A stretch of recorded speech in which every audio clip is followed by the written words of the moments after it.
We're joined by Spokane Chiefs forward and WHL leading goal scorer Shea Van Olm. How does it feel to hear that?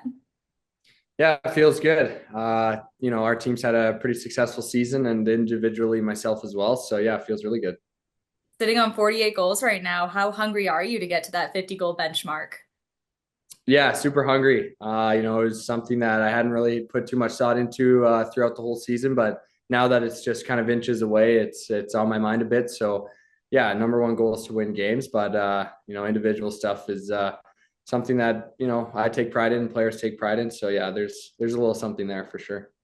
I think you've got 7 game winners in there too, but this isn't Andrew Crystal got traded to the Chiefs and now you popped off type of thing. You've been top of the pack pretty much from the jump this season. So, what are some of the things you attribute your success to? Yeah, for sure. I want to start off by, complimenting Andrew and Berkeley. Obviously, I was with Berkeley all season, and he's an unbelievable player and playmaker.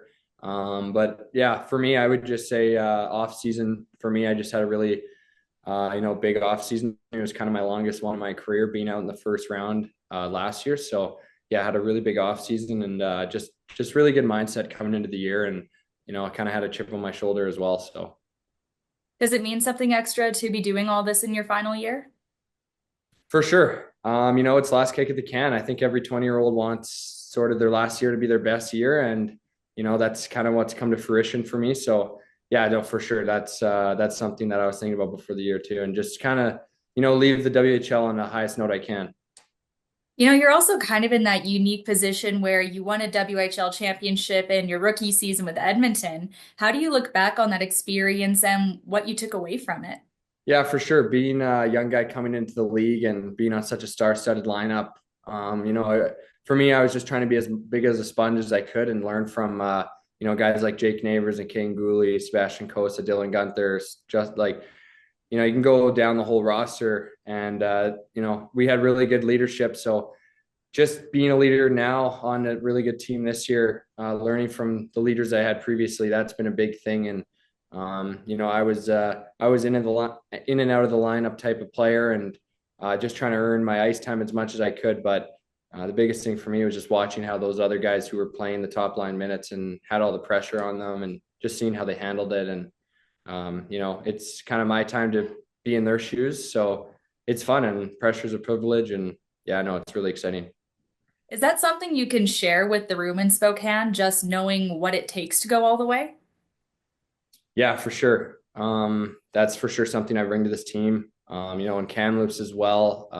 We didn't win, but we were the hosts of the Memorial Cup team, and that was a different experience as well, being knocked out in the playoffs, but still having something to play for it even after the playoffs.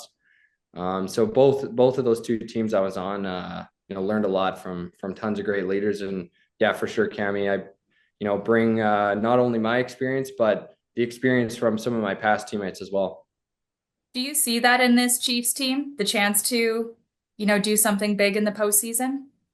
For sure. I mean, I think, every team wants to win, and it's the same in our locker room. I think coming into the year, we had the youngest team on paper in the whole league, and narrowing it down to the end here at the deadline. Kudos to our general manager for making some great moves, and not only good players but high character guys in the locker room. But yeah, for sure, something we have our sights set on. And one thing we've been talking about a lot is what I've been telling the guys is the group never dies if you win, right? So you'll be friends for life and brothers for life.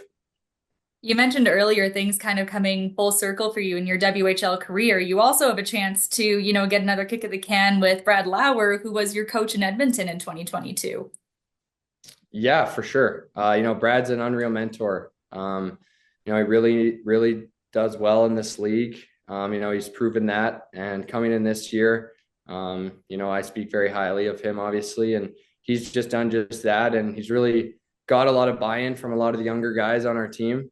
And him being more of kind of a hard-nosed style of coach, I think younger guys can kind of go one or two ways with that. But yeah, going back to your point about full circle, it's really cool to see, to have him as a rookie, and to have him as a veteran. It's been a lot different kind of coach player relationship, but it's been really good and really positive. And looking ahead to Wednesday night in the Dub, you're going up against the league leading Silvertips, and you've seen a lot of each other this season. So, what has made Everett so effective out there? Yeah, for sure. They got a new coach as well, and they're getting a lot of buy-in from their players as well. And similar to last season and previous seasons, they play with a lot of pace. They got a really fast team and a little bigger on the back end. So, they're built to win just like us, and it's a really tight matchup. So, it's really exciting to play these fun hockey games down the stretch and get ready for the postseason.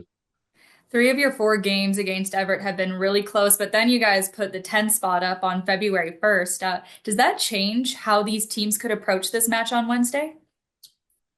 No, I don't think so. I think it's pretty much the same. I think we just, I think Everett does as well. They have a lot of high end talent, but I think we have, some serious firepower up front that we've proven that we can put, 6, 7, 8 in the net. And obviously, we want to beat teams and win every night, but obviously, that's not the reality. But we know with Everett, it's always gonna be tight checking. And yeah, that game was kind of a one off, but obviously felt really good. And they're going to be looking to get their revenge as well.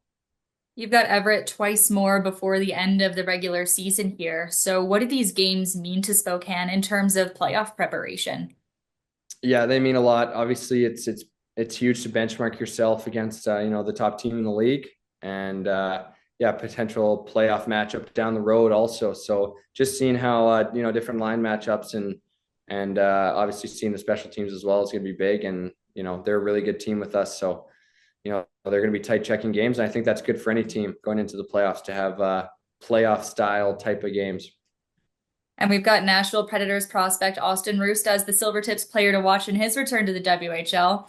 You've seen a lot of him, so what makes Austin a threat on the ice?